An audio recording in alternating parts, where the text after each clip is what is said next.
We really welcome to another episode of Lagos Weekly, where we take you deeper into Lagos, bringing you up to speed on events that are happening in governance structure of Lagos, how your daily lives are shaped, and the people behind the activities that happen. Today, we're delving once again into health. I haven't interviewed the SE on health and a couple of other personalities.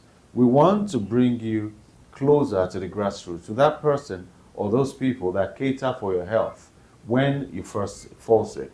The first line of attention or care that you get, and that is the primary health care facilities. Now, we are today with the permanent secretary of the Lagos State Primary Health Care Board, and is the one we're interviewing today, Dr. Ibrahim Akimomi Mustafa, MNI, is my guest. Let's get into the conversation. This is Lagos Weekly. Good day to you, sir. Yes, thank you very much, and you're welcome to our office. Thank you so much. Thank you, and thank you for having us here today. And for an average Nigerian, up until recently, a lot of Nigerians just use facilities. We don't really participate in things that are going on, but we see heightened interest in events that are shaping the nation. And one very important aspect right now is healthcare, because healthcare is primary to our survival. And you are in charge of the Lagos State Primary Healthcare Board. First of all, let's get an understanding of what your responsibilities are. What is the Primary Healthcare Board? Thank you very much. The Lagos State Primary Healthcare Board, otherwise shortened as LSPHCB, is saddled with the responsibility of ensuring that primary healthcare services at the primary level is wholesome and runs smoothly. The PHC board has the responsibility of ensuring good governance at the level of the primary healthcare centers. We also participate, or we take the lead role in immunization and vaccination exercise across the state. That is one of our key responsibilities. We are also responsible for the staffing of staff at that level of primary health care services.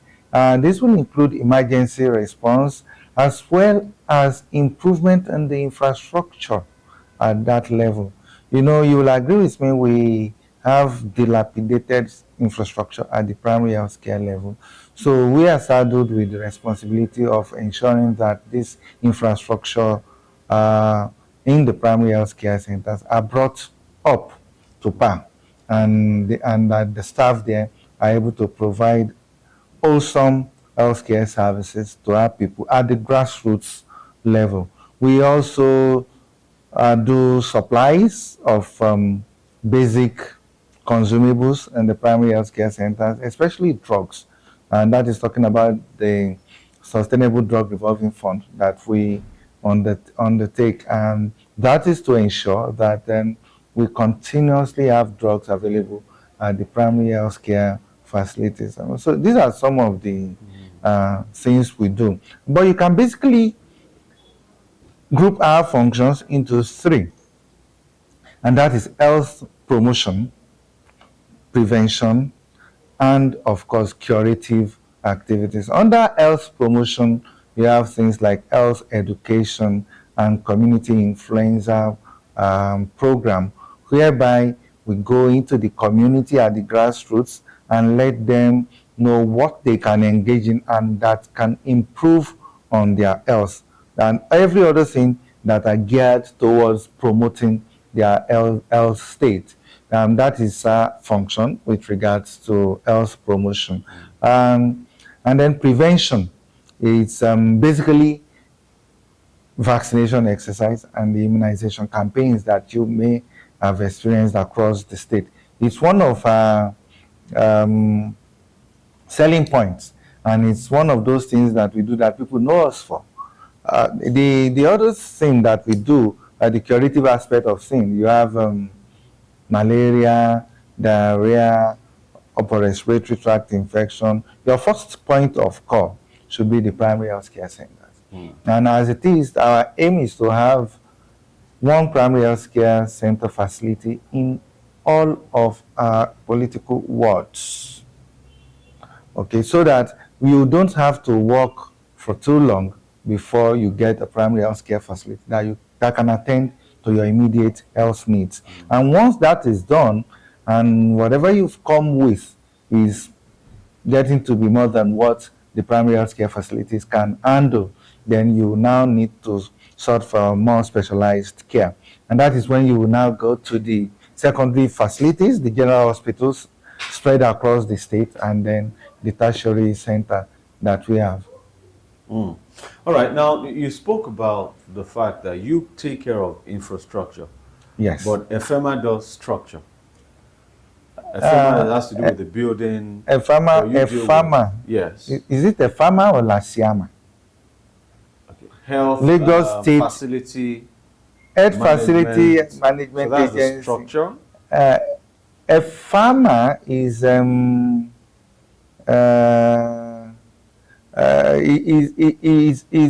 is for the assessment of private facilities, ensuring that they are delivering service at the right level and that they have the correct staffing available for that type of service they provide. That is what a farmer does.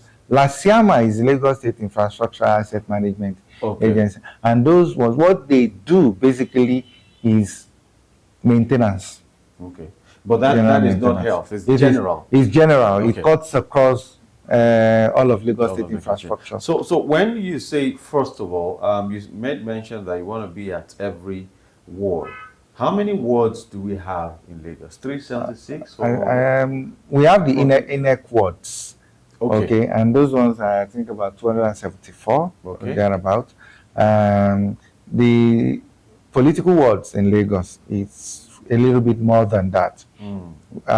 But basic aim is to have it in all of the political wards in Lagos. At least one per ward. But suffice to say that some wards in Lagos, like in the very well-populated areas of Lagos and the Alimosho, the Korodus of this world, you have, in some wards, you already have 2 facilities. In one ward? In one ward. Okay. And then there are some wards that don't have any yet, so we are aiming to reach all of these wards. And so far, I think we are like 376, if I'm correct. We'll confirm that though. Yeah. So far, how far have you gone and how well have you done with the distribution of this primary health care centers? Have you done up to half, quarter? We've done.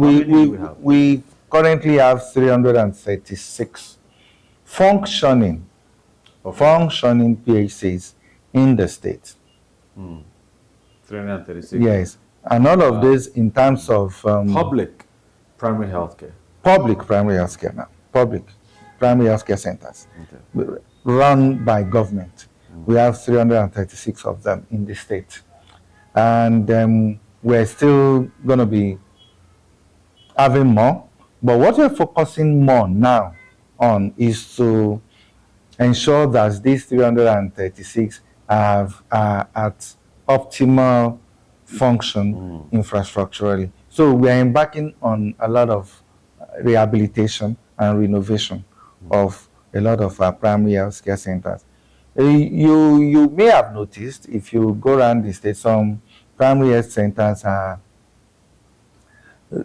still not up to par. And you have some, I was at one today, and that's at Ogba Primary Health Care Center in Ojodu local government. I mean, that's a primary health care center that can compete with what you have available in a secondary facilities. It's one of our flagships. So we are continuously engaging in rehabilitating our healthcare centers. The state government is doing a lot in that respect. The local government is also doing a lot in that respect. Even the national, through the National Primary Health Care Development Agency, is also trying to do a lot in that respect, just to bring all these facilities up to par so that they can deliver the services they are known for at a very And that even brings me to partly to my next question, which is of this 336, you call it, yeah. how many of it are local governments, or are they all state government built and run? Healthcare centers in Nigeria. The, before now, I will refer to them as the orphan of the health system, whereby you don't have any specific owner. But now, with the advent of a program we call primary health care under one roof, which brings all the funding for primary health care service delivery in one basket to be administered by the primary health care board. That has sort of centralized the management and the operations of primary health care facilities across the country and in Lagos. We are not 100% yet, but suffice to say that what we have currently is that the state government comes in, the local government also comes in, and then you also have the federal government also doing some. So you cannot entirely say that all the primary health care centers have been built by the local government. Oh, But let me tell you that most of the primary health care centers, most of them are built by the local government. They are built, and their day-to-day running is also largely on the local government. We provide doctors. We provide the staff. When I say day-to-day running, you talk of the running cost. Day-to-day, I mean, you want to do minor repairs, you want to provide security, you want to sometimes the operations of the yes, the operation of the place is largely with the local government. Do they also provide all the consumables and all that they use in the hospital? Most of the consumables that they use in the hospital are largely from the state. The drugs are from the State Drug Revolving Fund, which is run by the state. I mean, the Sustainable Drug Revolving Fund, which is run by the state. And the local government also, through their own drug revolving fund, also provide some of those things that they require at that level. Of course, the vaccines that we give, which are completely free, come from the federal government. So it's so every tier has an input. Every tier has an input in the functioning of the primary health care facilities. And indeed, we also have the group of people we call partners. Partners like UNICEF, WHO, Clinton Health Access Initiative, Pathfinder, a whole lot of them, CWINS. There's so many. They all come in from time to time to also assist with activities at the primary health care centers. Okay. So when you say let's go to staffing of local governments, when you talk about primary health care centers in local governments, if you go to a primary health care center, a PHC, and you realize that I went to one some time ago, it was just one doctor working from morning till evening, and at some point because we did some tests, by the time we were leaving, we saw her walk to the roadside, about to take a cab. We gave her a lift where we're going. Such a case, who do you complain to that we need more doctors here? The local government or the states? Okay, thank you very much. You should complain to the state, and you can as well complain to the local government, and the complaints will be passed on to us. But in terms of staffing, one of the major problems we have on human resource for health, in health generally, is this issue of attrition. Medical workers leave the country in drones now, and we are left to manage with those that we have. We don't need to pride ourselves in things that are not so nice in other parts of the country. But I can tell you for free that Lagos still has the largest number of doctors in our primary health care facilities. Lagos, yes, that can be you can confirm that. And what has happened is this: Lagos drains the other state. In quote, doctors, healthcare workers come from other states and get to Lagos as a transit before They move getting on. out of the country. But being that as it may, the state government, the government of Governor Mr. Babajide Shola Sanwo-Olu, is doing a lot in this respect. Um, in the area of remuneration, I can tell you this also for free, that Lagos doctors earn even more than their federal counterparts currently. This was not the case a few years ago, where doctors in Lagos earn short of what their colleagues at the federal level earn. All the doctors in Lagos State, they earn money. So the governor has improved the remuneration. This is with the aim to retaining doctors. Okay, so but we still have them living. In addition to that, not just improving their welfare, which can never be enough, the governor continues to improve on the welfare of doctors, and it will still do more. Okay, you still find that doctors still complain anyway. It's a work in progress, and things will be done. Okay. The government is actively on it. Now, aside from improvement in the remuneration that has happened in the course of the tenure of our governor, we also have something we call exit replacement. Exit replacement. Yes. Exit replacement means as some of the medical officers or medical staff leave, we are at liberty to replace them immediately. You understand? We don't have to. Ordinarily, recruitment in the state, you need to write submission to Mr. Gov to approve that you want to employ so number of staff, because Civil servants, civil yeah, that quota. has its own burden on the services rendered in the state. You pay them salaries. So for health sector, the governor has approved that when they leave, don't bring submission to me. I see. Replace them.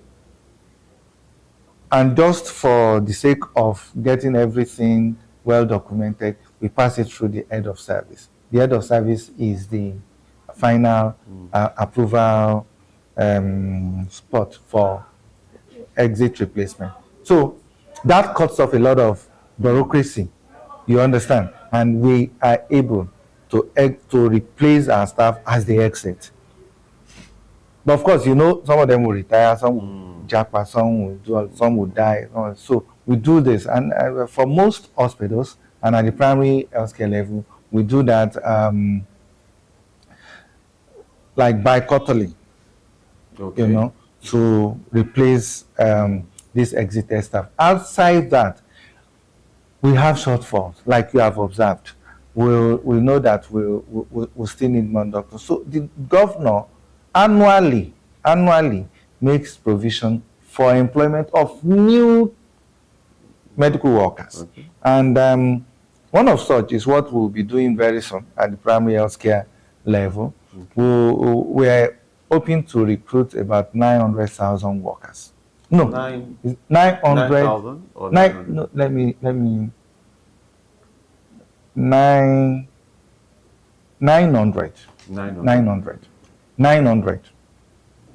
We're hoping to employ 900, and this will cut across cadre, doctors, nurses, environmental health workers. And this year, we're doing it in a matter of weeks. We're just waiting for to work on some. But let's look at this. Looking at the exit of doctors, on the average, first of all, how many doctors at any point in time serve in Lagos?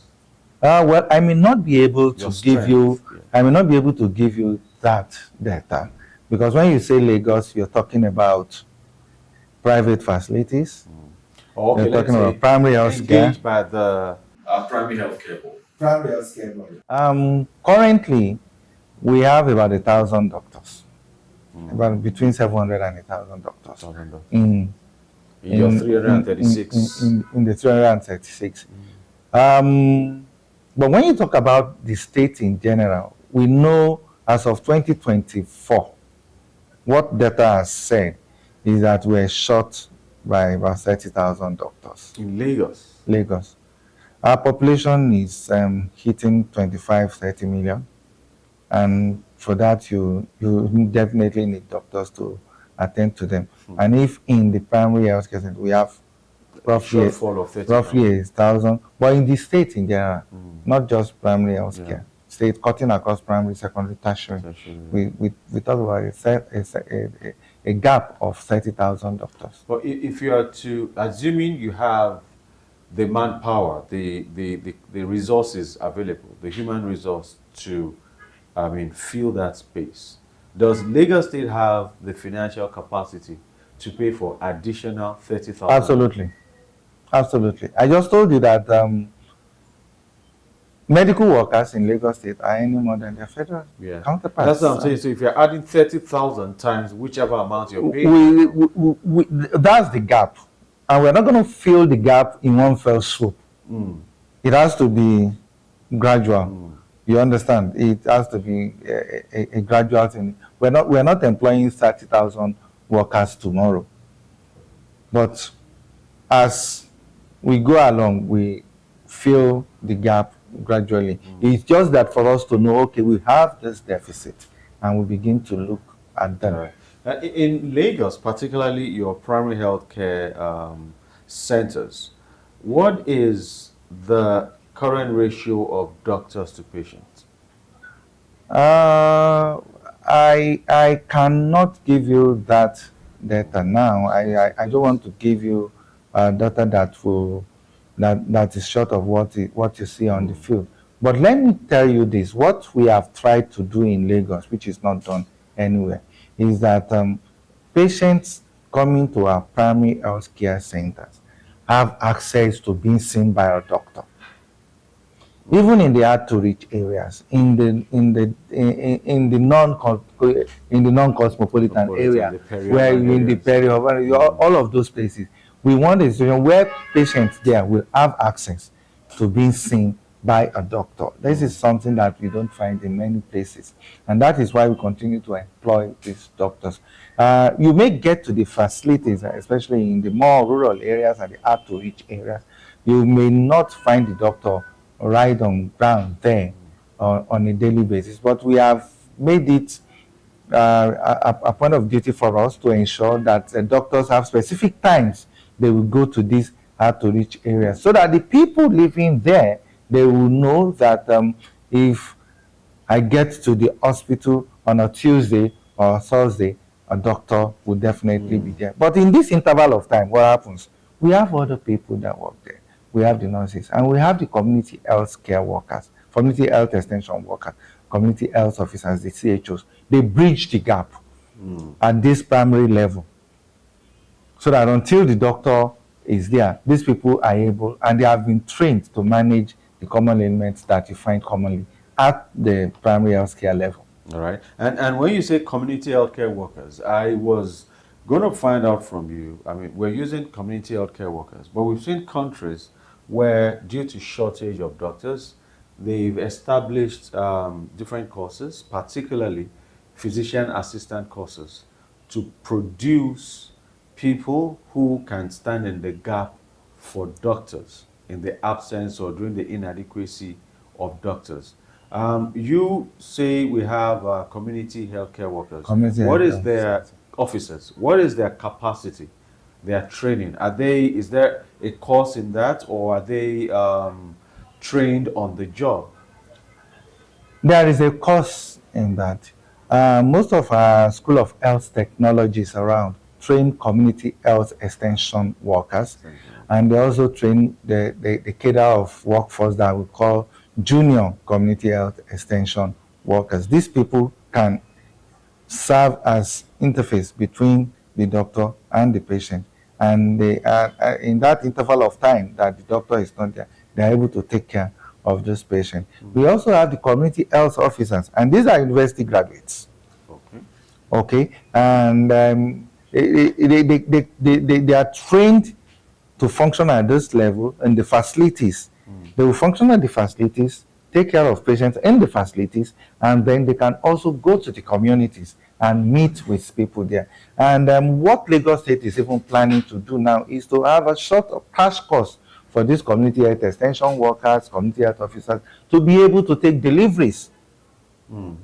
Okay, like as of now, they are not midwives. They are not supposed to take deliveries, and we also know maternal mortality rate is quite high in this part of the world. So it's part of the plan by the State Ministry of Health to engage this workforce and then utilize the State School of Nursing at Igondo to train them within for a two-year period or thereabout, that they will now be able to take safe deliveries. That is not beyond them. So all of these things are things that have been done to ameliorate or mitigate the effect of the Japan syndrome in the country. All right. When you look at our patients in the PHCs, approximately how many patients do your doctors, your officers attend to, medical It practitioners? varies. It varies. It varies. I'll give you an instance. Like I said, I was just coming from PHC Ogba, which is in the urban Yeah. center. Uh, with PHC Ogba, you don't have a general hospital close by. The next general hospital is probably General Hospital Ikeja, which is the teaching hospital, Lagos State University teaching Yeah. hospital now. Or you go to General Hospital Orile Agege. Okay, or the next thing is Alimosho. So in this area, you need people to be taken care of, and the primary health care center have come to fill that gap. I can tell you they see not less than 500 patients there on a daily Every basis, day. and it can be quite more. Same with Oriyorin in the Lagos Island, Ikoyi PHC. All of those places are seeing large number of patients on a daily basis. And then when you go to Alimosho, you see the PHC are really engaged. And Okay. that is not to say that the general hospitals are lying there. If you go to our general hospitals or the teaching hospital, you hardly will find a parking spot. So there is a Even bed space. large presence of people in Lagos State. And because Lagos is working, and I'm sure many people can testify to that, Lagos is working across sectors, not just health. People want to come to Lagos. Every now and then you find people trooping into Lagos. They come to Lagos, you ordinarily come to a place and go back to where you're coming from. Many people come to Lagos and stay in Lagos, and adding to the burden of governance. But we are not shirking from our responsibility as a government. Uh, as we face this challenge, we continue to attack them head on. And I think we're doing a good job at it. All right. Okay. So when again, we've seen, I've been to a couple of your PHCs, and a lot of them do close. They close for the day. Yeah. So, I mean, what is the policy behind PHCs in Lagos? Are they more in, what do you call it, inpatient focused, or how many of them have outpatients? Okay. So we have 57 flagships. Flagships are those PHCs that will do virtually all of what the general hospital just saying, what the general hospitals are doing. There, they have laboratory facilities, sometimes radiology, they have admission facilities, but not so large. Maybe 20 or 30 patients can be admitted, and they have doctors on 24 hours a day. And then you have also all the cadres of workers, nurses, community health officers, and the rest of them in that fact. So those comprehensive, as the name suggests, comprehensive. Some of them even have um, eye centers, including dental centers, some of these places. So these comprehensive centers, there are 57 of them, One for each one for local. each local Okay. government. And then we now have other centers that will run 24 hours. Not all the PHCs run 24 hours. We have those that will run 8 hours, and those are the ones you talked about. There they run antenatal care and also immunization activities for the people, and they will close after 8 hours, and work resumes the next day. Um, of the 24 hours, we have 74 of them. Okay. And we are continuously expanding these 24 hours facilities. 24 hours facility, we have facilities that will ordinarily be able to run 24 hours more than the number I've just told you. Okay. But you know, 24 hours facility is not just the building. You need to have the staff to run it. And that is why we are embarking on the next phase of recruitment, which once we do it, will expand the number of health centers that can run 24/7. All right. Now, you spoke earlier on about the um, inbound movement from other states into Lagos. And Yes. I remember if you go across the West African sub-region, there are people that, I mean, Lome is often, we often joke about it that Lome is the only capital in the world that is close to a border. So it's just from the main city, you are at the border of Lome. Now we have people who will cross from Lome into Ghana or vice versa, depending on the service they're looking for, to access health facility, and they go back to their region.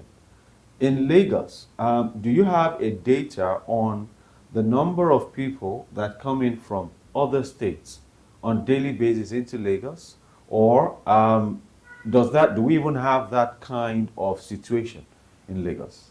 Okay. Yes. In Lagos, because of the strategic location of Lagos and because of the infrastructural advancement you have in Lagos compared to other parts of the country, as well as the security network that you have in Lagos.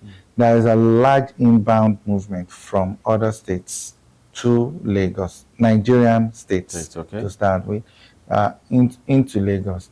And that has also expanded our urban slums, as it were.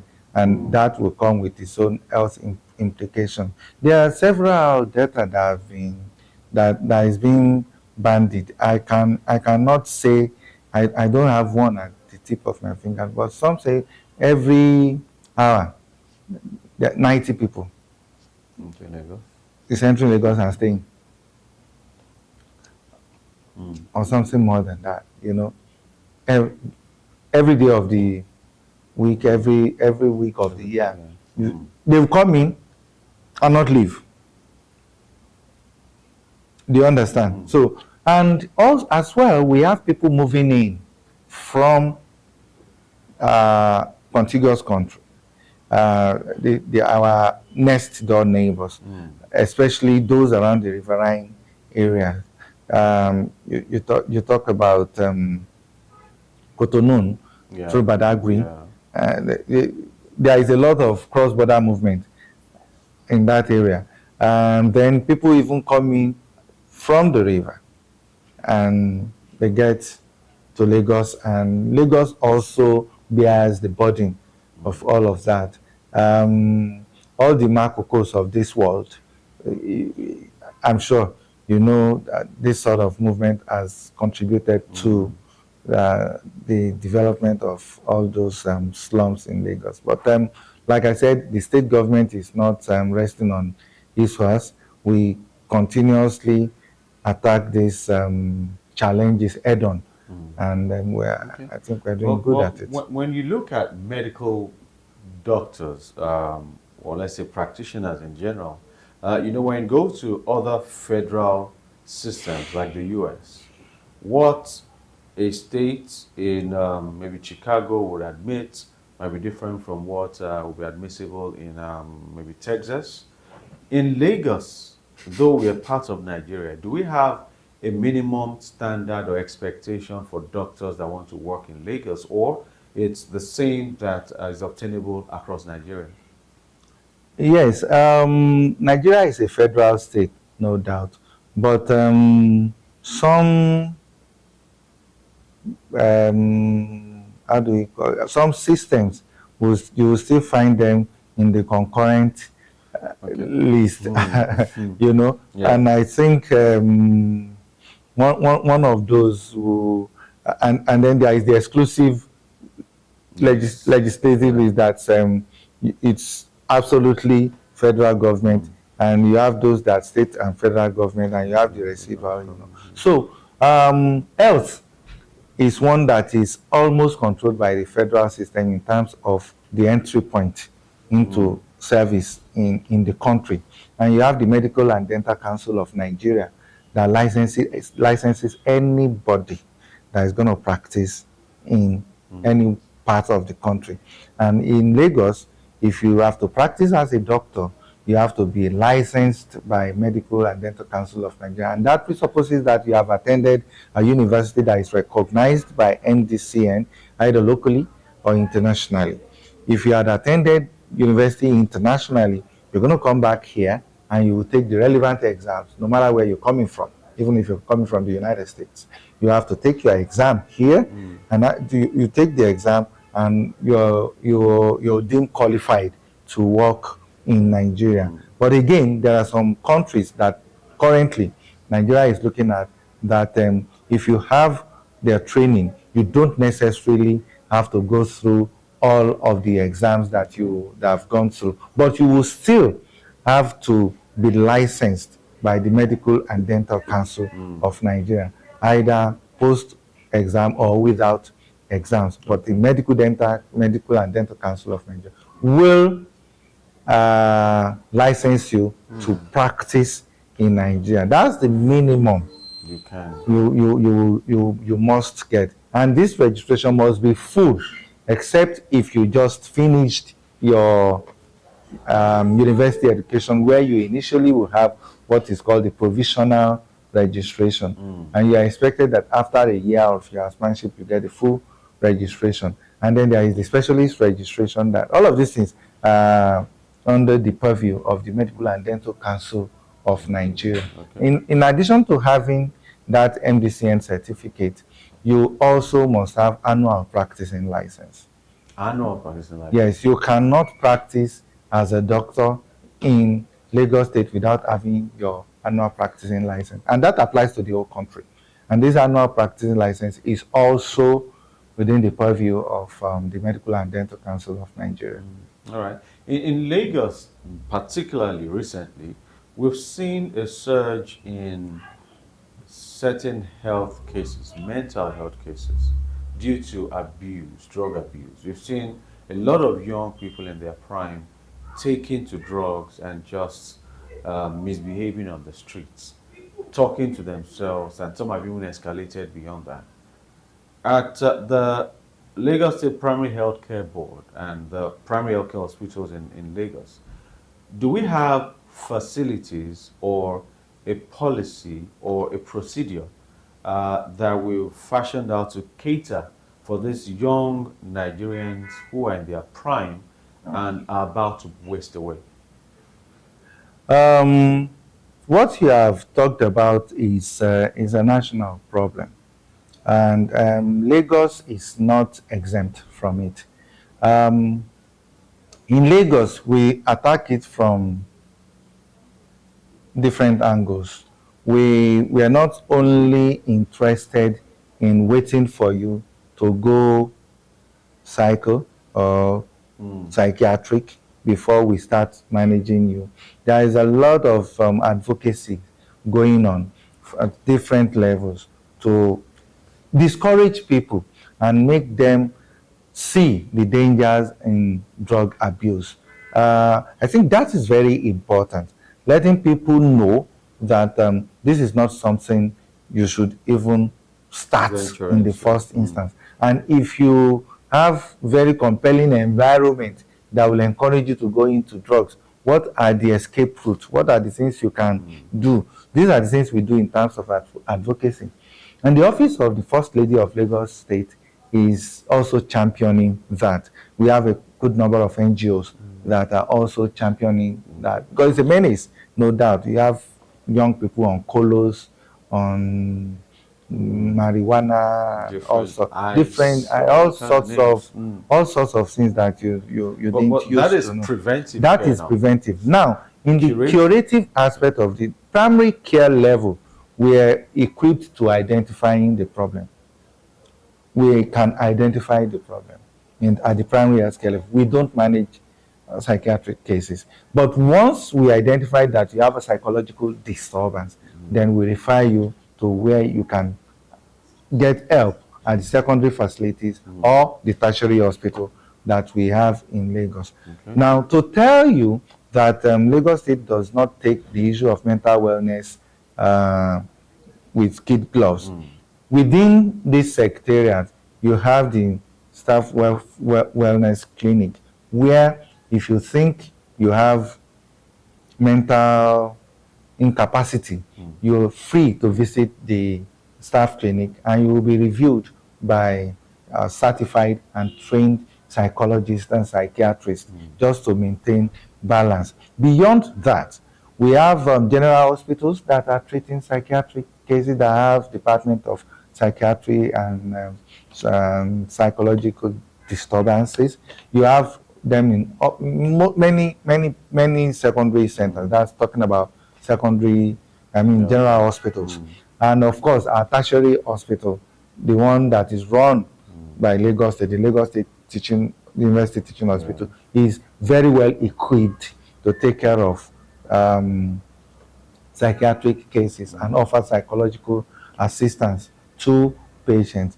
Beyond this, the state is building a 500-bedded hospital in Epe that is solely for psychiatric management, psychiatric hospital, the Lagos State Psychiatric Hospital, that will have 500 beds in the state. Is about 45-50% completion in Epe. You can go there and have a look.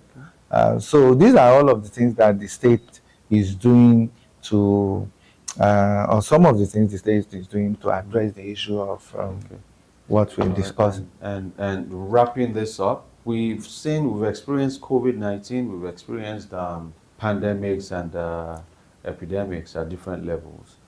Looking at what we've been through and how Lagos took the lead in managing these two pandemics, have our primary health care been fortified to identify strange illnesses, be the first line of action and mitigate it before it is escalated to the secondary healthcare?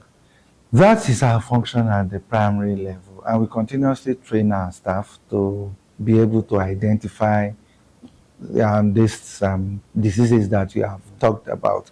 But I will also explain something to you that Lagos State is planning to do, or Lagos State is doing. We have the prototype design of primary health care centers in Lagos. We have the health post that is prototype. Prototype in the sense that these buildings are green and then they are purpose-built primary health care centers, and they can easily be transformed into isolation centers. We realized that during COVID, we ran short of isolation centers. But this new build, these prototypes that we are developing, they are prototypes that can easily be converted to isolation centers.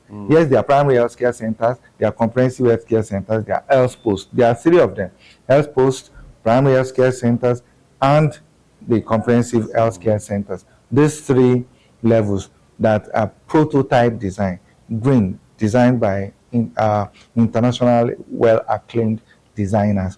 Now, you will ask me, have we started building any? That's the Yes. question. We have started 4. Okay. And these 4 are spread across the Ibile region of Lagos.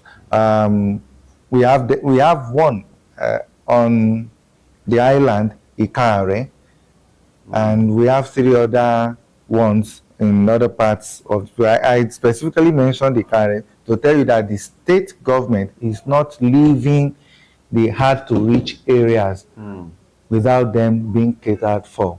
If you want to go to Ikare now, you have to enter boat, maybe at Ikoyi there, or from Ebute in Ikorodu, or there's, so you need to, before you get, we're building one of the first prototypes there. Okay, and these prototypes, like I said, they are green, they have good aeration. You may not even need to put air conditioners there because of the movement of air that has been factored into the build. And the roof is completely solar, so you don't need to depend on NEPA. And like I said, we can easily transform these buildings into isolation centers. So we're looking at, in the future, the landscape of primary health care centers in Lagos will change. It's not going to be a 1 year or 2 years thing. It's a gradual thing. We just started long-term program. We just started with 4 of them, spread across the state, and then within the next year or two, they will be ready, and then we can say, okay, let's have a look at what we have. We'll be ready before the completion of this administration. Definitely. Those 4 will be ready before the We'll be completion. there to see what it looks like, and probably go on a tour to these places. You'll be welcome. The message, I'd like to give a message to the average Lagosian out there as we bring this home. And I'd like you to type that message into by looking at what are the prevalent ailments that we see in our primary healthcare facilities. Then give a message on how we could live a healthier life. Oh, thank you very much. That's a very good one. I'm sure you will want me to say that malaria is still. That is what I'm thinking. Yes, that malaria is, but I will surprise you. Interesting. Malaria is almost gone in Lagos. Yes, we have found out that people that come down with febrile illness, currently the Lagos State Ministry of Health is championing research that is assessing the causes and prevalence of malaria fever in the state. And it's been found out that the prevalence of malaria fever is dropping in the state. Indeed, many people that will come with febrile illness, when you test them for malaria, they're malaria negative. Malaria parasite. Many of them will now have upper respiratory tract infection, urinary tract infection, chest infection, and something that you now need. What is responsible for that drop in the malaria? It's is it that we built antibody because our environment doesn't appear to be cleaner and not breeding less mosquitoes? Our environment is not as bad as it used to be. I can tell you that it's not as bad. Because you're living in Lagos, you may not immediately see this change in our environment. Our environment is not as bad as it used to be. I mean, compared to many years ago, this is not being anything. Do you have any potholes along Ikorodu Road? Just an instance. Okay. Potholes, Ikorodu Road. But in years past, if you've been, and I believe you've been here, you will find potholes in all of these places. Allen Avenue was full of potholes. So are you saying those are? What I'm saying is, no, what I'm trying to say is, living standard has improved over the years. Okay. Of course, we have also built immunity. What causes malaria? Mosquitoes. Over the years, the government has been distributing long-acting insecticide-treated nets to pregnant women, including giving them preventive medicine free. And over the years, malaria treatment has been free. All of these activities we have talked about. Malaria treatment free till date. Most of our PHCs free, yes. Free. My listeners would like to know the PHC so that they can go there and not pay, especially in this era that we're all realigning. Okay, let's say, let me, most of our flagships, the 57 PHCs, if you get the malaria treatment, is free. Okay. Malaria treatment is free.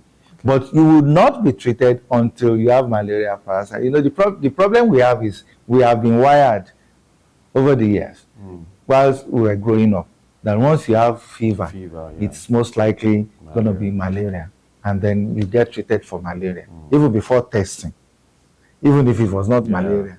If doctors treated yourself before going to before going to the hospital, it's only when you have taken chloroquine, taking Fansidar, taking all of those things, that you're still feeling the fever, that you now go to the hospital. That is almost telling you that, okay, maybe you're having chloroquine resistant malaria, or you're actually having something else that is not even malaria. And what we have found, I must tell you, is that malaria parasite positivity rate in Lagos is significantly low. We are almost at the pre-elimination phase of malaria in Lagos. We are in the pre-elimination. Some researchers have said we are in the pre-elimination phase, but we think we are heading towards the pre-elimination phase. And it's not that people are reporting less. It's not that they are reporting less. It's not that they are reporting less. Of course, many people visit community pharmacies and also some of the who will treat them with antibiotics. Are those people captured in your research? Yes, they are captured in this research that is ongoing. They are captured in this research that is ongoing. What is now being done is, okay, people have fever. We've tested for malaria parasite. It's negative. We have what we call the rapid test kit, that we use to test for malaria, and which is virtually 99% sensitive. And so if you're negative, what happens if you now have fever? So what we're currently training our healthcare practitioners on is to know how to address these malaria negative fevers.